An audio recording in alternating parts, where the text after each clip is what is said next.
بسم الله، السلام عليكم، مرحبا بكم معنا في متجر ريان بمناسبة رمضان إن شاء الله.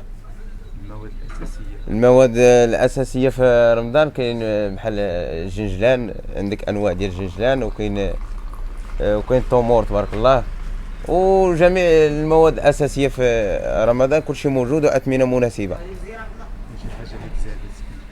لا الحمد لله، العام الأثمنة مناسبة، ما مزيودة حتى حاجة، وكلشي بخير وعلى خير الحمد لله. والجودة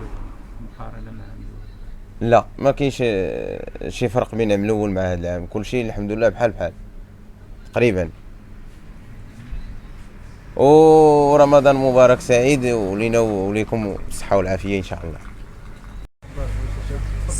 السلام عليكم.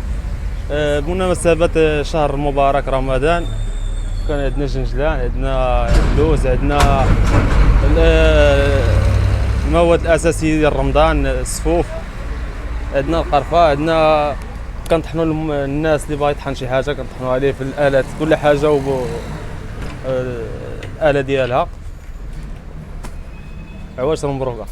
اولا بعدا في متجر ريان، يعني كيف تشاهدوا هنا في الفواكه الجافه يعني موجود عندنا الخير، يعني من ناحيه التمور كل التمور موجوده ولله الحمد. يعني انا عندنا الجزائريه، عندنا التونسيه، كاين التمر ديال البلاد، يعني الاثمنه الحمد لله ما كاينش الفرق بين هذا العام والعام اللي فات، يعني جميع التمور موجوده. ورمضان مبارك على الجميع وشكرا.